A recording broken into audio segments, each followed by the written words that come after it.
Hello, I'm Dennis Frank from the National Assemblies of God office in Missouri, and work with Single Adult Ministries, of course. And today we have a panel with us. We want to talk about how single adult ministries are formed. How do they originate?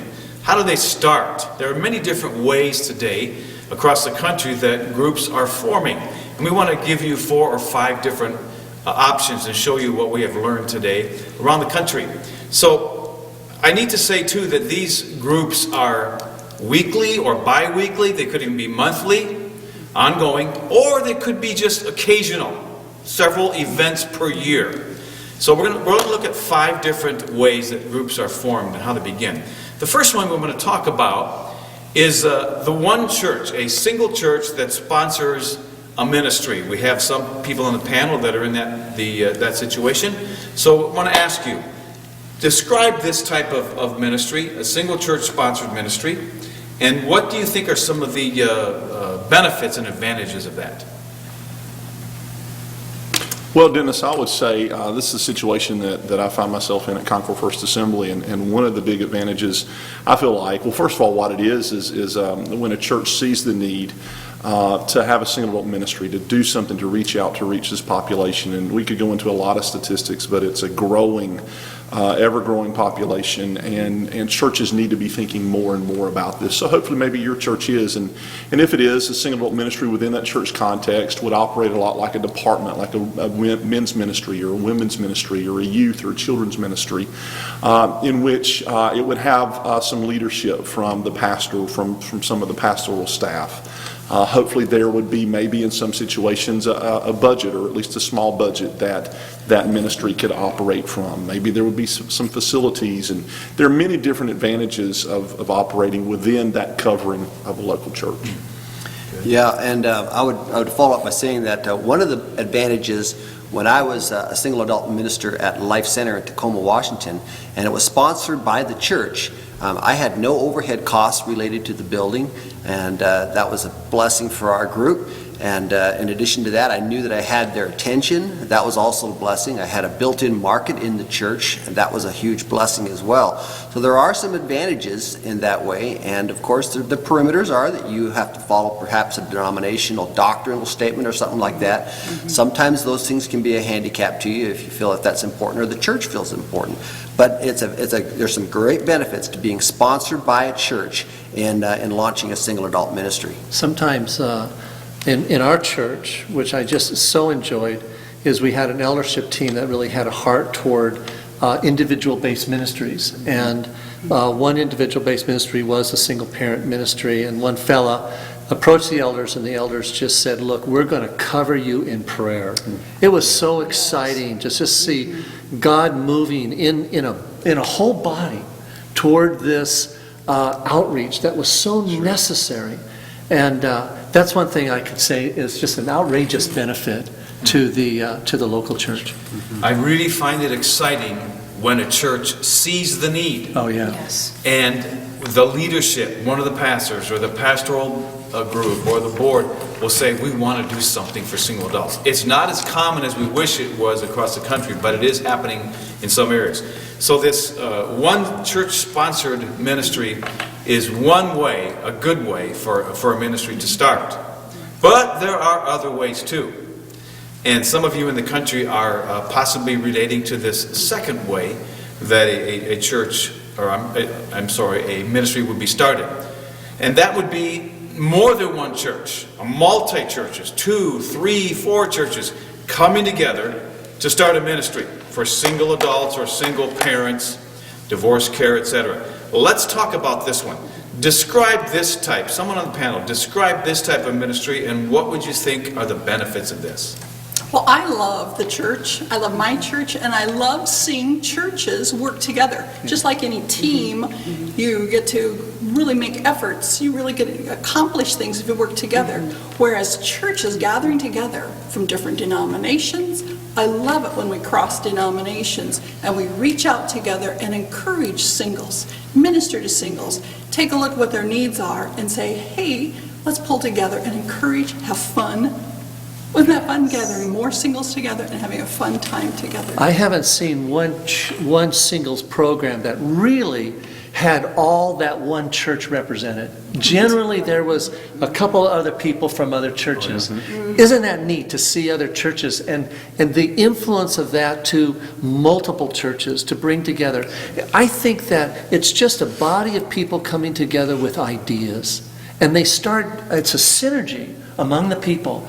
And they start developing more and more ideas. I think it is a terrific outreach with the multiple church, don't you? Absolutely, yes. I do. And I think in addition to that, Don, one thing that excites me is a lot of times in the world, their perception of the church is we're divided, but I think when you have multiple churches like that coming together, and especially if they have different denominational backgrounds, but they're coming together for a specific purpose and working in unity, I think what a wonderful opportunity we have to show the light of and the love of Jesus Christ to the world.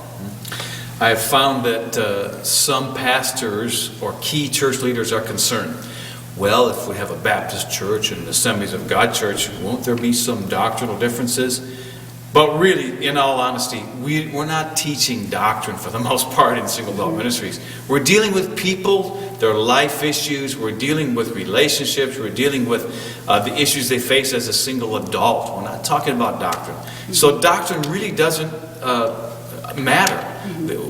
We have more in common with these churches who are Bible teaching evangelical churches than we do not. So let's major on the majors and let's work with other denominations too. There are some other advantages. You mentioned some. What are some other advantages you can think of 2 or 3 churches coming together to start a ministry? I also believe it's exciting to see believers gather together. It's a good communication to the entire community, non-Christian community too, that Christians can, from different churches, work together and accomplish things together. I like the idea of the concept of safety in a multitude of counselors. The more people you get involved, the more people you have thinking and working together, developing ideas, there's just this safety net. And also, the more you have, the more exposure you have. And you can actually do greater outreach and you have more people involved with multiple churches. Yeah, one other thing that I'd like to mention also is that no single adult ministry has a particular corner on the kind of facility that it will always need. And many churches might have a gym, another church might have a large meeting area with a media center, some church might have access to a retreat center. I mean, all of these churches can contribute to that, and no one church will carry the entire weight of the needs of the singles ministry. If you can put the passion before all of the leadership, they will find a way to fill your need at some point. Yeah, there was in one church, a fella said, look, I've got a cabin up in the mountains, you know. Another church, a couple people had ski boats. And so they started evolving into these wonderful outreaches for single parents. Yes. You know, I just love what Darcy said a while ago about the witness that it is to the unbelieving community. I mean, think about it. I mean, a lot of times what our city, what our town, what our county sees is, you know, this church having a dispute and this church split or this problem happening here or there. But what an incredible witness it is when churches can come together, can join together, can actually cooperate, can actually do something hand in hand. It shows, I believe that can be restorative even in our communities. So this model really has a lot of potential, not just for those that attend, but just for the witness of Christ in our community can really be a lot of potential there. Yeah, it's worth seeking out. It does work that. well, Yeah. I found, across the country in smaller towns or smaller churches that don't have a lot of single adults. They may have 5, 10, 15, Right. and not enough to sustain the group. But 2 or 3 churches coming together, even of different denominations, like you say, in a smaller town. So the first way we have discussed would be a single church, one church sponsoring the group. Second way would be 2 or 3 or more churches, multi-churches, starting the group. But there's a third way too that I have seen in the national office, emails, phone calls, traveling. I've seen people starting groups by themselves, single adults getting together saying, well, the church the pastors don't really see the need for it now, and we really are passionate. We want to start something for single adults. So I've seen 2 or 3 single adults, male and female, starting a group. I guess we could call this Christian single adults starting the group. You know, no church background or no backing, they're just starting it. What would you like to say about describing this, and what do you see as benefits of this type, advantages? Sometimes there are churches that just, well, they may not agree, they may not have the finances, they just don't have the populace to do that. In our area, a couple of people got together and were a little bit frustrated with the church. To be honest, they were frustrated with some of the leadership not wanting to move into this type of ministry for some reason. They began meeting in Starbucks, and the thing grew from Starbucks into a home. And into actually split apart in different groups according to age levels, and this thing actually took off. Yes. And what was exciting to me to just observe this, and I was at this time an elder of a 3,000 member church, but I saw it's like the Holy Spirit was working out in the community, and you just see heart-driven work of the work of God, and that was so meaningful to me, although we had it in our church, but I just saw individual movements, and that was very exciting to me. One thing I think that Don just said that sticks out to me is it's heart-driven. It's not just a warm body filling a position or somebody being asked to do it. It's in their heart to do this ministry, so they're going to be passionate about it and reach out to other people to try to get them involved and get them engaged because they see the value in it. Definitely. Now, in my particular ministry at Life Center Tacoma, we started out as a church-sponsored ministry, and we became an independent ministry to the entire community. And we found that when we did that, when that change took place, our numbers tripled. And we've often had people come from a variety of churches that don't have the strength to be able to have their own ministry. And we found ourselves with a ministry within the ministry. And that is just helping other churches start singles ministries. Because the people that showed up often had a passion for it. And they took our ideas back to their church, to their leadership, and got something started in their community. And we became a support base for other singles ministries in the community. And that also was a real blessing to the outreach. And there's something to be said, really, about the non-denominational label, I think. That was attractive to some people, that it wasn't just one particular church, but a person could feel that this was Christian-based, and they just worked off of the word Christian, and that was, and people responded to that. That's right. You know? Craig, what you said leads into really this fourth type. A few people starting the ministry, it goes for a year or two, and then it becomes an independently known group, and it grows. In fact, like you said, you yourself have this ministry. I think Darcy's ministry is this type. So I'm calling this an independent group that is now going and getting steam and getting relationships built and getting identity within the community. Independently started, independently sponsored group. What would you think are the benefits of this type of a group, independently sponsored? Well, I'd like to talk about our group up in Rapid City, South Dakota. We did start through a single church in Rapid, but then the leadership of our singles group continued to grow and get stronger, and we could be independent. Not that we were trying to get away from a church, but we were multi-denominational then. And thus we now have a leadership team of over 10 people, half of them from different churches. And so that actually is kind of uniting us together. And then we're constantly taking a look at what we can do to meet needs, what we can do to stretch out, how we can encourage other singles in our community, because we know there's a lot of singles all around us. Yeah, I like that, Darcy. We similar thing in Tacoma with Pierce County Christian Singles. We also have it's a multi-church based ministry, independent multi-based church ministry, and we share facilities in the community that other churches are able to come with. And this last Christmas, when we had Christmas giving and we had put together gift boxes, it was another church's idea that we were able to pick up on. Different churches bring their ideas to us, and we're able to help them, and in helping them, we help the ministry to single adults as well. And so various contributions really carry that. Well, I have a question for you, Craig.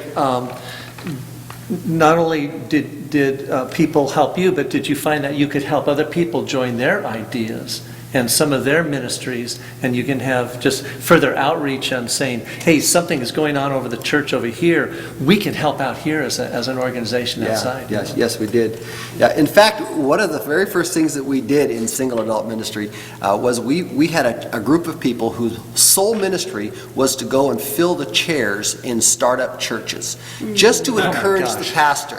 And these were people that weren't part of a church or were part of a church somewhere, and they just wanted to be a ministry of encouragement to a pastor who was starting a local church. And so we just went with a crowd of 20 or 30 people and filled the chairs, and so he had a crowd to start with in his first Sunday. And that was just a joy for our ministry to be able to accomplish. I'm glad you said that, Craig. Yes. Because, and I want to throw this in, the one challenge we might face, or you might face, with an independently sponsored group is that many people may not go to church. We want to get them into a local church body. I think, Darcy, you mentioned your ministry is an independently sponsored group, but you have people from 5 churches on your leadership team. And many more, I know you do too, Craig, many more in your group coming. So we do want to see single adults get plugged into a church and help and serve and rub shoulders with married and younger and older and senior and children. But on the same time, they do have specific needs. That's why we want to see a targeted ministry. So we do want to get them into a church. I have heard of individuals that have attended because of that very point. Right. Yes. And they have said to me, if I knew that this was apart from a church building is where they met. And I know, Dennis, you met apart from church buildings. You met at a restaurant or something that they opened up to you. Somehow that speaks to people. It kind of is a step 1 program, a first gear. Instead of into the church with the worship and everything, it's a culture they just don't understand. But they understand meeting at a restaurant or Starbucks or some other a theater or something. And then they can gradually build friendships. It kind of opens up their heart to the things of this new culture that's frightening. Yes. And then they can move into the church. And isn't that what we're about? You know? It's a non-threatening place to meet. The restaurant, the gymnasium, the other places you mentioned. Because if we want to bring unbelievers, sometimes unbelievers won't come into our churches, but they will come to a coffee shop or a gym or a restaurant. So let's review. We've talked about 4, basically, types of ministries, how they're started, I should say. Number 1, one church, a single church starting a ministry, and they support it. Number 2, multi-churches, several churches together starting a ministry. Number 3, a few single adults getting together and say, hey, we want to do something. Our pastors aren't understanding it. We're going to try and do something together. We're going to start a ministry for the area. And then 4thly, this last one, independent group sponsored or formed ministry. So there are 4 right there, and they each have advantages, some similar advantages, some different. But then there's another type too that we're finding across the country, and I'm sure you're familiar with this. I guess I would term it the parachurch organization sponsored formed ministry. Parachurch organization. Describe this ministry. Who can describe this one to us? Well, let me try. I look at a fella in the New Testament as the start of the parachurch ministry, and his name was Apollos. Apollos was not a localized minister. He was all over the place. I mean, he was in Corinth and he was in Ephesus, and Paul encouraged individuals encouraged Apollos to go to these various different churches. It just seems to me that sometimes in the Bible, God opens up 2 different kinds of ministries. One is a localized ministry to where a person plants into an area. And then there is kind of a kingdom-based ministry to where it's just like the individual just wants to go hit all the churches. And that's how I see the parachurch ministry. And that is like the focus on the family, like the family life ministry. And there's multiple parachurch ministries on radio and in TV. What they do is they are the kingdom-based ministries. They, like Apollos, going to all the various different churches in the New Testament. These guys do too, but they're an organization. They're what's called a 501c3, I guess we can say it. It's a nonprofit organization. They're a legal organization. They get together. Now they have the freedom to work in the Baptist organization, the Pentecostal organizations. They go into EV Frees and Foursquares, and all these denominations are open doors to these ministries. And that's, I think, how I would characterize the parachurch ministry. Right. There are some benefits to this, Yes. to this type of group forming from a parachurch organization. Many benefits that maybe some of the other formed groups don't have. What would be some of the benefits you could comment on? Well, I would start by saying Pierce County Christian Singles has also a 501c3 recognition with the government, and this allows people to give to our organization above and beyond the tithe that they give to their local church and receive tax benefits from that. In addition to that, they could also apply for grants. Yes. Our organization could apply for grants for perhaps for single parenting in the classes in the community, or at-risk youth in the community. If they wanted to make those a forte of the ministry, we could apply for grants and be awarded some kind of grant money because we have that status with the government. Yeah. The parachurch ministry, I am in one, and I have begun one. And what they do is every parachurch ministry has a theme, has a heartbeat toward a certain human need. And our work is toward any separated parent, whether it's a single parent or in a step family. Just as long as if the parents are separated, then this ministry is involved. What we do, I think, Dennis, to answer your question, the real benefit we bring is qualified speakers, professional message, books and literature that's not tied to, again, one particular denomination, but it's its own work that can go in and plug into many different denominations. And it just seems like the Lord is behind that type of work. We see it, like I said, in the New Testament, and we see it also locally too. Yeah. You know. Excellent. You mentioned some of the types, some of the groups across the country, Family Life Ministries, yours, Bunding Family Ministry. Can you mention a few others that would be examples of parachurch organizations? And then I'm going to close with one or two that I've seen too. Well, you know, the common, I can't say necessarily names, but like, you know, the World Vision, Samaritan's Purse, you have these outreach, particularly missionary organizations, you know. Yes. Those are parachurch, and they're seeking YWAM. different, YWAM is one. Maybe you guys can think of some others, but just a lot of missionary outreach. And it's an internal, within the country, U.S. outreach, or it's world outreach. Right. Right. Yeah.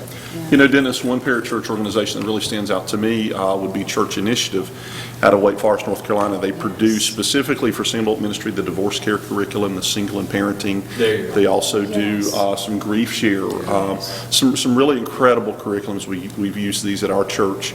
And really parachurch, going back to what you said about Apollos, Don, was just such a great analogy. But parachurch, I mean, what it really means is it's from that root parallel. It means when you have two parallel lines going down the page in the same direction. And so these parachurch organizations come in line. They don't cross over to the church, but they're in parallel and in agreement, and they're going in the same direction, and they help supplement and increase the ministry of the local church. That's where you literally get the name parachurch. They operate in parallel to the local church to enhance the ministry of the local church. And the body of Christ is blessed in America with lots of great organizations, parachurch organizations. Yes. Good. That's an excellent comment, because a lot of people didn't know that, the parallel. So we've mentioned 5 types of ways that groups are formed. And let me just say, kind of as we close here, this year there were 2 camps. There are some camps across the country, Christian campgrounds, that sponsor single adult retreats, Valentine events on Valentine's Day for single adults, because it's awkward to go to a church sweetheart banquet for single adults, workshops. So these ministries that these people have mentioned may sponsor something ongoing, or it could be occasional. And I've been at camps that have sponsored Christian single adult retreats over the New Year's and over these different holidays. So there are many types of ways to start or form a group, and these are 5 keys that we have seen. Let me just remind you in closing that on the website, you're here on the website now, you're watching this video, we want to help you. These people on this panel want to help you. There are pictures, there are biography, their contact information, emails, phone numbers are right there on the site under National Team. Give them a call. Give them an email. They would love to talk to you about starting a ministry or strengthening a ministry. They have some years of expertise, and we want to help you. It's been good to talk today and to have all of you on the panel helping us today as we look at the origins of how single adult ministries are formed. Please let us know, let us help you, and thanks for watching today. We look forward to building single adults and reaching single adults for God's kingdom.